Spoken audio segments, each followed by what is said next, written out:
Tell me about your mentors. Tell me about... well, my first mentor, I guess I would have to say, not including my father, would be Linus Pauling. So my dad was working with Linus Pauling in Southern California, studying a particular kind of mental deficiency called phenylketonuria, which has to do with an inability to process a certain amino acid. So I met Linus Pauling when I was something like 8 years old or something, because we were in Southern California. He was at Caltech, my dad was at a state hospital, and they were doing this research project together.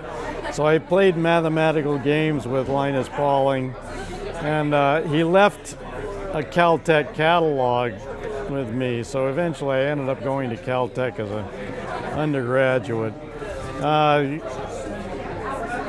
So I got some glimpse of a great man of science. More important probably was a math teacher I had in 8th and 9th grade. His name was Mr. Wall. And this was about the time I had discovered Martin Gardner's mathematical games column in Scientific American. So I got all excited about mathematical games. And Mr. Wall, even though this was a public school in Pomona, which was not a fancy neighborhood, taught us kind of the new mathematics before there was a new mathematics. He taught us Peano's axioms and algebra and stuff like that. And he challenged some of us. Some of the students got lost, but some of us really appreciated it. So I became completely enthralled with mathematics at that point.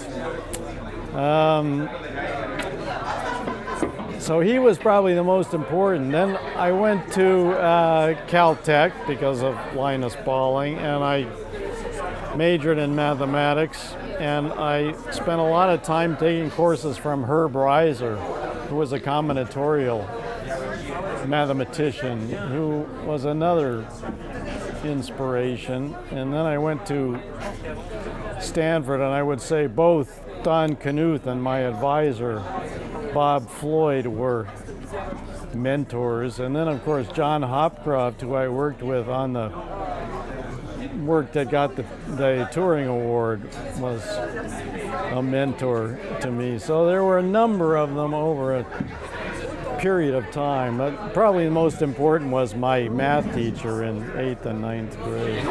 Is there a particular style of mentorship that you think you respond better to?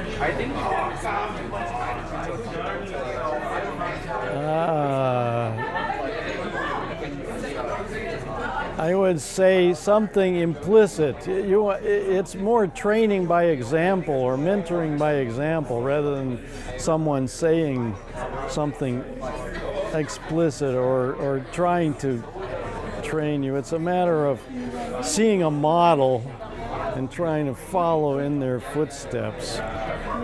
And how do you approach mentoring, since I'm sure you have a lot of people who you're guiding through their careers? I try to be a non-mentor, except I do answer questions. I'm not sure how successful I am in that. I mean, students ask me questions about how to do research or what problems to pick, and I always tell them you have to find your own way somehow. The most important problems are the ones you can find for yourself. And it's much more, it's like an apprenticeship. I try to allow my students to see what I do and participate in the process. That's really what mentoring is all about, I think. I think explicit advice is maybe not so important. Now your students you're seeing over a period of time, whereas the ones at HLF you're only seeing for the week. So it's impossible to do this in the short time frame. Well, what kind of questions are people asking you here, and how do you answer them? I think the most important thing is that we're here, and that the students see that all these theorems or results they've heard about, they're actual flesh and blood human beings attached to these things. It makes it into a human process. It's not like there's some high being somewhere who has done all this stuff But whoever did it is a human being just like you or I are. Maybe we can do it too.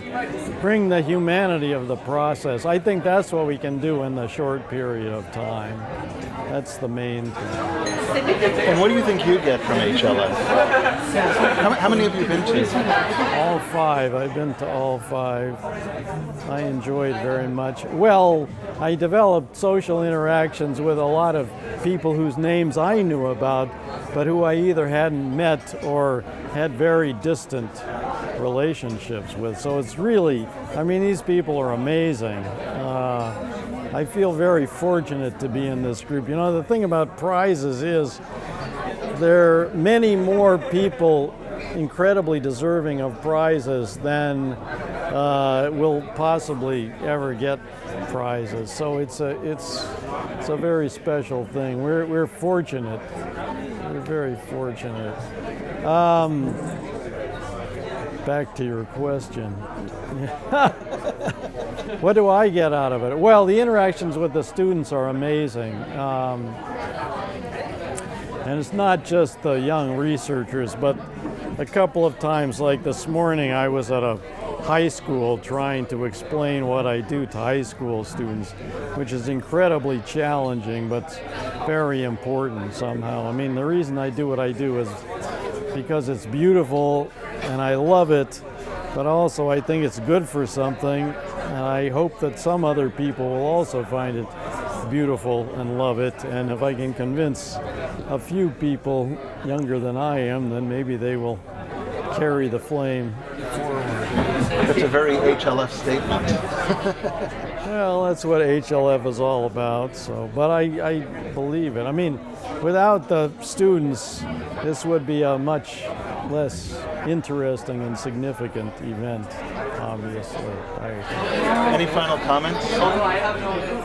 I hope it goes on for a long time, and I hope I can keep attending. It's a wonderful event. I enjoy it very much. And I hope the students, at least some of them, come back as awardees. I mean, that's kind of the ultimate objective here, I would say.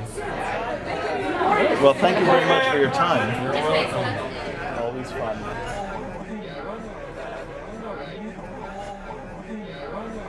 Something very special about that event is the worldwide distribution of the students. Like, I was just at a table upstairs with a bunch of students from Africa, mostly Nigeria, but several other countries, and we see very few of these students, at least I do, in the United States, but there are smart people from all over the planet, and it's just an amazing, there's so much raw talent, and these people, they see the possibilities, they're inspired. It's really a wonderful thing.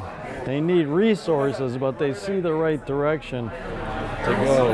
One of the best student comments I got was from one of the Nigerians who said exactly as you say, that, you know, I got to see that these were not, as he said, spirits, they were people, you know, they had blood. Yes, it's important. And some of us will not be around a whole lot longer, unfortunately. Life is finite after all, but I think it's a very special thing, both for us and more so for the students.